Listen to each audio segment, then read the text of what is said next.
નમસ્કાર, આપ જોઈ રહ્યા છો ગુજરાતની number 1 news channel news 18 Gujarati. હું છું આપની સાથે દીપા શર્મા। બુલેટિનની શરૂઆત કરીએ। પહેલા વાત રાજકોટમાં સરદાર ધામના ઉપપ્રમુખ પર થયેલા હુમલાની।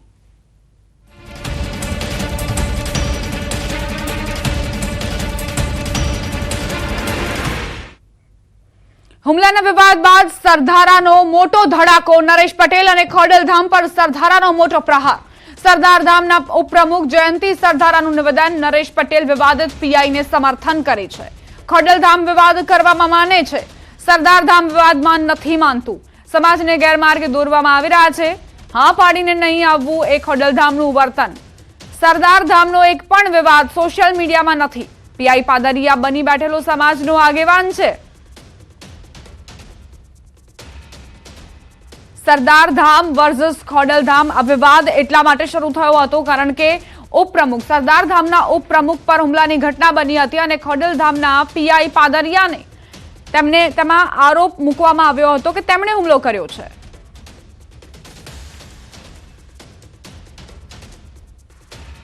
રાજકોટમાં પાટીદાર સમાજનો વિવાદ ચાલી રહ્યો છે ત્યારે જયંતિભાઈ સરદારા છે તેમની રજા અપાઈ છે। તેમની તબિયત પણ કેવી છે આપણે જાણવાનો પ્રયાસ કરીશું। કેવી છે તમારી તબિયત અને શું છે અત્યારે? તબિયત સુધારા ઉપર છે। આજે હું મારા મોલે અગત્યનું એક કામ હતું અને સહયોગ કરવા માટે આવ્યો છું। ધીમે ધીમે મારી તબિયત સુધરતી જાય છે। ખાસ કરીને ખોડલધામ અને સરદાર ધામ વચ્ચે વિવાદ શું છે? સરદાર ધામ દ્વારા તો અનેક વખત જે છે ખોડલધામને આમંત્રણ આપવામાં આવ્યું છે, પરંતુ ખોડલધામનું વર્તન કેવું? હા પાડીને નહીં આવવું એ કાયમ માટે ખોડલધામનું વર્તન હોય છે। શું છે ખોડલધામ વિશે શું વિવાદ શું છે? વિવાદ તો હવે એને ખબર। સરદાર ધામ તો મુક્ત માને છે। હું મધ્યસ્થી કરવા તૈયાર છું અને સરદાર ધામ અને ખોડલધામ બે એકબીજાના કાર્યક્રમમાં જાય આવે અને પોતપોતાની પ્રવૃત્તિ સારી જે કરે છે એ કરે એવું ઈચ્છું છું। અત્યારે કેવી પરિસ્થિતિ છે? અત્યારે પરિસ્થિતિ તો પોતપોતાની રીતે બે કામ કરે જ છે, પણ સમાજને ગેરમાર્ગે દોરવામાં આવે છે એટલે આ બિનજરૂરી અફવાઓ ન હાલે। અને સમાજમાં તો શું છે, પછી તો આ બધા ગબારા ચાલ્યા કરતા હોય। ખાસ કરીને ખોડલધામના અનેક આગેવાનો જે છે એમના દ્વારા પણ નિવેદનો આપવામાં આવે, સોશિયલ મીડિયામાં તમારા વિરુદ્ધ આક્ષેપો થાય છે, શું કહેશો? સરદાર ધામનો એક પણ સોશિયલ મીડિયામાં આજે મેસેજ નથી। સરદાર ધામ એવું માને છે કે આ વિવાદમાં આપણે સમાજને ઠસલી ન જવો જોઈએ, પણ ખોડલધામને તો વિવાદ કરવાની ટેવ છે એટલે એની વિદ્યાર્થી સમિતિ, એના ટ્રસ્ટીઓ સીપીને મળવા ગયા, એ બધાને તો શું છે કે ગુંડાને પ્રોત્સાહન આપવું છે। અને આ જે બની બેઠેલો સમાજનો આગેવાન થઈ ગયો પીઆઈ પાદરિયા અસંખ્ય લોકોના જમીન ઉપાડી લે છે, વહીવટો કરી લે છે, વ્યાજવટાઓના ધંધા કરે છે, લોકોને ધાકધમકી આપીને દબાવે છે। મને પણ એક ધાકધમકી આપીને દબાવવાનો જ પ્રયત્ન હતો, પ્રોત્સાહન જ આપે છે। જો સોશિયલ મીડિયામાં એની આખી ટીમ કામે લાગી ગઈ છે, સીપીને મળવા એના ટ્રસ્ટી બધાઈ ગયા, મને કોઈ પૂછવાય નથી આવ્યું કે ફોન નથી આવ્યો। ચોક્કસથી આ હતા જયંતિભાઈ સરદારા, જેમને ખોડલધામ ઉપર જે છે ખુલીને આક્ષેપ કર્યા છે। માત્ર એટલું જ નહીં, તેમની ટીમ દ્વારા જે છે અત્યારે જે સોશિયલ મીડિયામાં આક્ષેપ થાય છે તે તેમની ટીમ દ્વારા કરવામાં આવે છે। નરેશભાઈ છે તે વિવાદિત પીઆઈ સાથે મળેલા હોવાનો પણ જે સ્પષ્ટ આક્ષેપ છે તે જયંતિભાઈ કરી રહ્યા છે। હાર્દિક જોશી, ન્યૂઝ 18 ગુજરાતી, રાજકોટ। તો સરદાર ધામ વિવાદમાં નથી માનતું તેવું કહેવું છે જયંતી સરદારાનું, પરંતુ સાથે જ તેમણે ખોડલધામ પર આરોપ મૂક્યો કે મને કોઈ પૂછવા પણ નથી આવ્યું। અમારી સાથે ખોડલધામના પ્રવક્તા હસમુખ લુણાગરિયા જોડાઈ ગયા છે। હસમુખભાઈ, જયંતી સરદારાનું કહેવું છે કે મને કોઈ પૂછવા પણ નથી આવ્યું, પરંતુ સામા પક્ષે પીઆઈ પાદરિયાની રજૂઆત કરવા માટે તેઓ પહોંચી ગયા, તેમના બચાવ માટે પહોંચી ગયા, સીપી સાથે મુલાકાત કરી। તમારી પ્રતિક્રિયા શું? બચાવ કેવી રીતે કરશો તમારો? કોણ સીપી પાસે પહોંચી ગયું? કોણ એના બચાવ માટે પહોંચી ગયો? જયંતી સરદારાનું કહેવું છે નહીં, કોણ પહોંચી ગયું એમ? કોણ ગયું બચાવ પક્ષે ખોડલધામ તરફથી? જયંતી સરદારાએ કહ્યું છે કે બધા ગયા છે। બિલકુલ નહીં બેન, ખોડલધામના અગ્રણીઓ ગયા છે। બિલકુલ નહીં બેન, એ એમનો આક્ષેપ છે। હવે તો સ્વ બચાવ માટે એ બોલી શકે છે જે બી બોલવું હોય એમ। જેમ સરદારધામ વિવાદમાં નથી માનતું બેન, ખોડલધામ બી વિવાદમાં નથી માનતું, અને એમના વ્યક્તિગત મામલાને મેં પહેલા બી કીધું છે, હજી કહું છું કે વ્યક્તિગત મામલાને જો સમાજની સંસ્થા ઉપર ઢોળી દેવામાં આવે તો એ વાત યોગ્ય નથી। મારું કોઈ ખબર કાઢવા નથી એવું, ખબર અંતર પૂછવા નથી એવું. બેન, ઝઘડો કરી અને કોઈ લોકો મારી ખબર અંતર પૂછવા આવે, આવી અપેક્ષા આપણે રાખીએ તો કેટલા અંશે યોગ્ય છે? હસમુખભાઈ, જયંતિ સરધારા એવું કહી રહ્યા છે કે નરેશ પટેલ છે આખા મામલા પાછળ, આખા વિવાદ પાછળ. સીધો આરોપ મૂકી રહ્યા છે નરેશ પટેલ પર જયંતિ સરધારા. એ એમનો આરોપ છે. હું એનું ક્લેરિફિકેશન આપું છું. હું 100 ને કદાચ 100% કહેતા હશે, હું 110% કહું છું કે આમાં ખોડલધામ અને નરેશભાઈનો હોવાનો કોઈ થતો જ નથી. અને એ હોવાથી શું છે? એ હોય જ નહીં, બિલકુલ ના હોય. શું લેવા દેવા છે એમને? જયંતિભાઈએ તો બિલકુલ એવો ના પણ હોય. આરોપ મૂક્યો કે ખોડલધામ વિવાદમાં માને છે, તેમને કોઈ સમાધાન નથી કરવું. એ એમનો આરોપ છે બેન. એવા આક્ષેપો કરે છે. બાકી ખોડલધામ બી સમાધાનની ભૂમિકામાં માનતું જ હોય.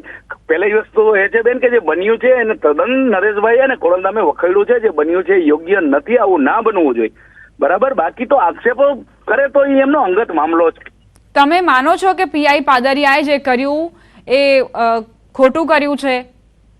બેન, ના તો પીઆઈ પાદરિયાએ ના તો જે.કે. સરદારા સાહેબે, બંને જે કર્યું છે એ નિંદનીય છે.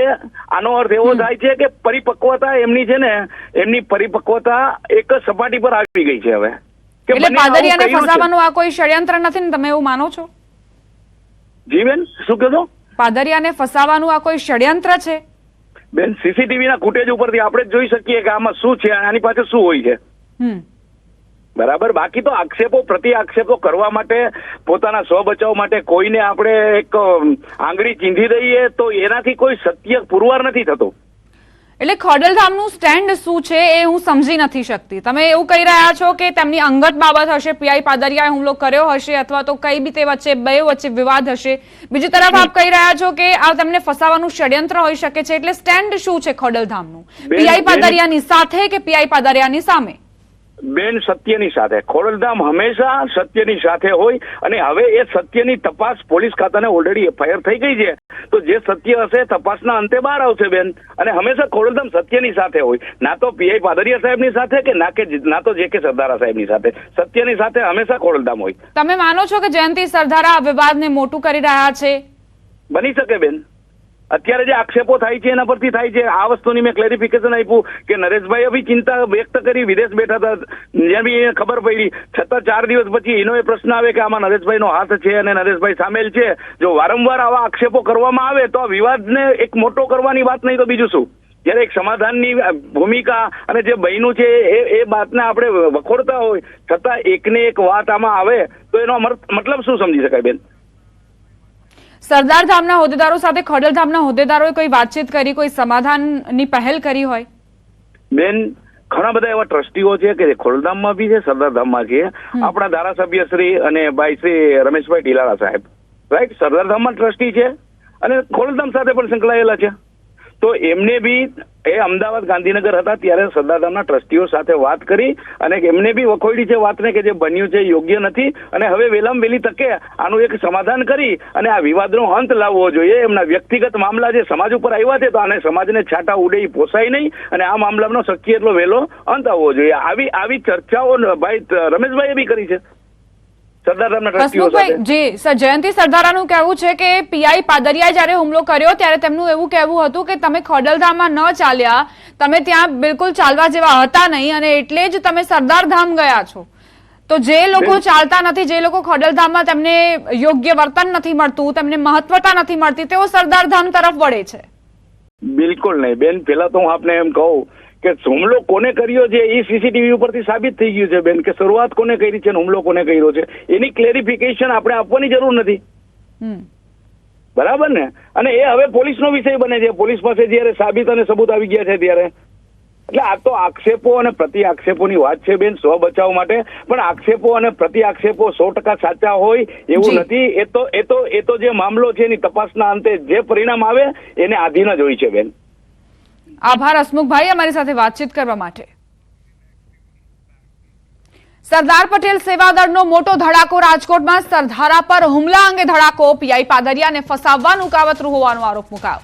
એસબીજીના સૌરાષ્ટ્ર ઝોન અધ્યક્ષ કલ્પેશ રાંકનું નિવેદન. સંજય પાદરિયા કાવતરાનો ભોગ બન્યા છે. જાણી જોઈને આ પ્રકારના વિવાદમાં લાવવામાં આવ્યા. પીઆઈ સંજય પાદરિયાને કોઈ પણ રીતે ભોગ બનાવીને સસ્પેન્ડનો ઓર્ડર કઢાવવામાં આવ્યો. સંજય પાદરિયાને વિવાદમાં લાવવા માટે જયંતિ સરધારા દ્વારા ભોગ બનાવવામાં આવ્યા. પીઆઈ કોલર પકડીને લાત મારવી અને બાદમાં મારકૂટ કરીને ફરિયાદ કરાવવી આ કાવતરું છે. વધુમાં તેમણે કહ્યું, કાવતરાનો ભોગ બનનાર સંજય પાદરિયાના સપોર્ટમાં એસપીજી છે.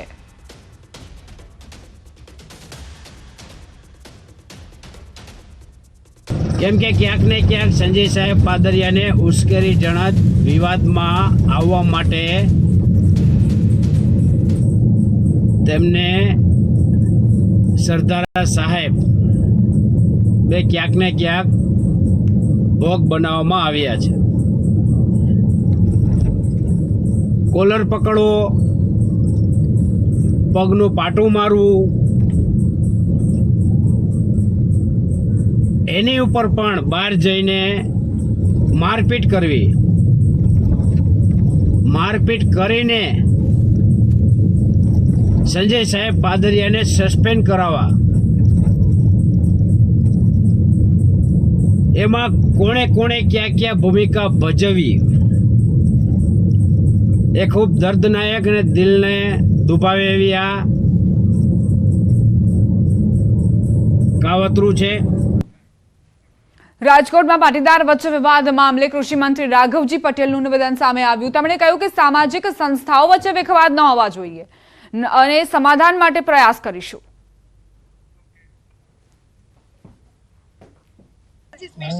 સ્પષ્ટપણે માનું છું કે સામાજિક સંસ્થાઓમાં ક્યાંય વિવાદ ન હોય, બંને સાથે મળી પરસ્પરના પૂરક બની સમાજની સેવા કરે એવી કાર્યવાહી હાથ ધરવી જોઈએ અને સમાજના આગેવાનોએ આ વિખવાદનો અંત લાવવા માટે તમામ પ્રયત્નો કરવા જોઈએ. હવે આગળ વાત કરીશું મહાઠગની.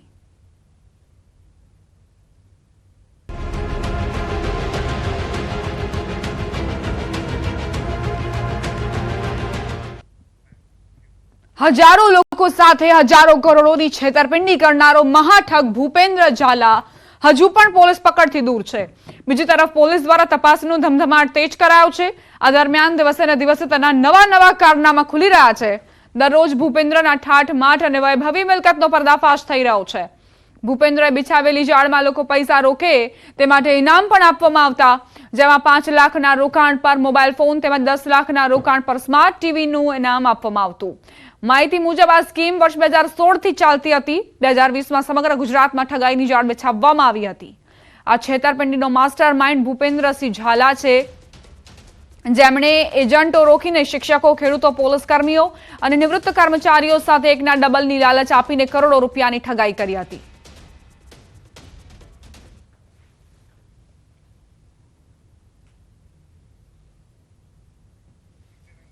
મહાઠગ વૈભવી લાઇફસ્ટાઇલ જીવતો હતો. ફાર્મ હાઉસ તેનો પુરાવો છે. સીઆઈડીની તપાસ બાદ 6000 કરોડથી વધુની છેતરપિંડીનો ખુલાસો થયો છે. સવાલ અહીં એ કે આખરે ભૂપેન્દ્ર છે ક્યાં? તેનો એજન્ટ છે, તેનો વિડીયો વાયરલ થયો છે, જેમાં ઠાઠમાઠ સાથે તે ડોલર ગણતો જોવા મળ્યો. 7 આરોપી અત્યાર સુધી સકંજામાં આવ્યા છે, પરંતુ ભૂપેન્દ્રસિંહ ઝાલા તે ક્યાં છે તે જાણકારી હજુ સુધી નથી પ્રાપ્ત થઈ. મહાઠગ ભૂપેન્દ્ર ઝાલા, જેણે 6000 કરોડથી વધુની છેતરપિંડીને અંજામ આપ્યો. કરોડોનું કૌભાંડ કરનાર મહાઠગ પકડથી દૂર. મહાઠગ ભૂપેન્દ્રસિંહ ઝાલા પોલીસ પકડથી દૂર. ભૂપેન્દ્રસિંહ ઝાલાને પકડવા 4 ટીમો બનાવવામાં આવી. બીઝેડ ગ્રુપ કૌભાંડના 7 આરોપીની ધરપકડ કરાઈ છે. 4 એજન્ટ અને સ્ટાફના લોકોને પકડી પાડવામાં આવ્યા. કુલ 5 ટીમો આ કૌભાંડની તપાસ કરી રહી છે. મહાઠગ ભૂપેન્દ્ર ઝાલા રોકાણ લાવનાર એજન્ટોને મોંઘી ગિફ્ટ આપતો હોવાનું સામે આવ્યું.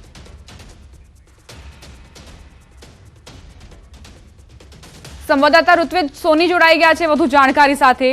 ઋત્વિજ, મહાઠગ અત્યારે ક્યાં છે તેની જાણકારી પ્રાપ્ત નથી થઈ. પોલીસ કઈ દિશામાં આગળ વધી રહી છે?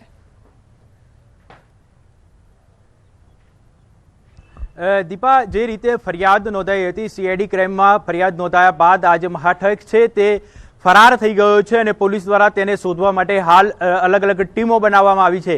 ખાસ કરીને જે શંકાસ્પદ લોકેશનો છે કે જ્યાં આ જે ભૂપેન્દ્રસિંહ ઝાલા છે તે છુપાઈ શકે છે તે જગ્યાએ પોલીસ દ્વારા તપાસ કરવામાં આવી રહી છે. આ ઉપરાંત ટેકનિકલી પણ તપાસ કરવામાં આવી રહી છે. તેના મોબાઈલ લોકેશન અથવા તો તે તેના પરિવારજનોની સાથે સંપર્કમાં છે કે કેમ, આ તમામ બાબતોને લઈને ટેકનિકલ તપાસ પણ હાલ પોલીસ દ્વારા કરવામાં આવી રહી છે. ભૂપેન્દ્રસિંહ ઝાલાને શોધવા માટે સીઆઈડી ક્રાઇમની કુલ 4 ટીમો કાર્યરત કરવામાં આવી છે અને 4 ટીમો છે તે અલગ અલગ જગ્યાઓ પર હાલમાં તપાસ કરી રહી છે.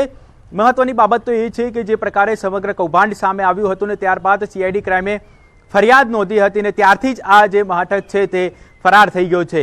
હાલમાં આ જે સમગ્ર કૌભાંડ છે તેની તપાસ કરવા માટે સીઆઈડી ક્રાઇમની કુલ 5 ટીમો બનાવવામાં આવી છે અને આ 5 ટીમો છે તે અલગ અલગ કામગીરીને લઈને હાલમાં તપાસ કરી રહી છે. જો કે સીઆઈડી ક્રાઇમને હજી સુધી આ જે ઠગ છે તેને પકડવામાં સફળતા મળી ન હતી, પરંતુ અલગ અલગ જગ્યાઓ પર હાલમાં સીઆઈડી ક્રાઇમની ટીમ તપાસ કરી રહી છે. સાથે સાથે ટેકનિકલ મદદ પણ રહી રહી છે કે જેથી કરીને આ જે આરોપી છે તે આરોપીને જલ્દીમાં જલ્દી પકડી લેવામાં આવે. ઉપરાંત તે કોઈ જગ્યાએ વિદેશમાં ફરાર ન થાય તે માટે ખાસ કરીને સીઆઈડી ક્રાઇમ દ્વારા તેની સામે લુકઆઉટ નોટિસ પણ જારી કરવામાં આવી છે કે જેથી કરીને જો તે બહાર જવાની ફિરાકમાં હોય તો પણ તરત જ સીઆઈડી ક્રાઇમને જાણ થઈ જાય. એટલે આ મહાઠગને પકડવા માટે હાલમાં સીઆઈડી ક્રાઇમના અધિકારીઓના સુપરવિઝન હેઠળ આ જે 4 ટીમો છે તે કામ કરી રહી છે. આભાર ઋત્વિજ જાણકારી આપવા માટે. તો મહાઠગને પકડવા માટે પોલીસ કામગીરી કરી રહી છે. સીઆઈડીની ટીમે આખો પર્દાફાશ કર્યો આ કૌભાંડનો. 2016 થી આ પોન્ઝી સ્કીમમાં રોકાણ કરાવીને અનેક લોકોને ઠગવામાં આવ્યા. બીજી તરફ પોતાના ગજવા ભરવા માટે આ લોકો કઈ રીતે શિક્ષકો, નિવૃત્ત કર્મચારીઓને શિકાર બનાવતા હતા તેના પણ ખુલાસા થયા છે. ભૂપેન્દ્રસિંહ ઝાલાને પકડવા માટે 4 ટીમો બનાવવામાં આવી છે. આ 4 ટીમો કામે લાગી છે. એક ટીમ રાજસ્થાન રવાના કરવામાં આવી છે. બીઝેડ ગ્રુપ કૌભાંડના 7 આરોપીની ધરપકડ અત્યાર સુધી થઈ ચૂકી છે, પરંતુ જે મુખ્ય માસ્ટર માઇન્ડ છે તે હજુ પણ પકડથી દૂર છે. ભૂપેન્દ્ર ઝાલાને પકડવા માટે પોલીસની ટીમ સતત મહેનત કરી રહી છે કે આ મહાઠગ હાથમાં આવી જાય. 4 ટીમો બનાવવામાં આવી છે ભૂપેન્દ્રસિંહને પકડવા માટે. જોકે તે વચ્ચે એવા વિડીયો પણ સામે આવી રહ્યા છે જેમાં તેના એજન્ટો પૈસા ગણતા હોય, એ પણ અમેરિકી ડોલરની ગણતરી કરતા હોય. આ વ્યક્તિ જુઓ, જે ભૂપેન્દ્રસિંહ ઝાલાનો એજન્ટ હતો, તે એવા લોકોને શિકાર બનાવતો જે લોકો પોતાની જાળમાં ફસાઈને રોકાણ કરવા માટે તૈયાર થઈ જાય. એકના ડબલની લાલચ આપી પોન્ઝી સ્કીમમાં મસમોટું રોકાણ કરાવી આ લોકોએ છેતરપિંડી આચરી છે, પણ હજારો કરોડો રૂપિયાની.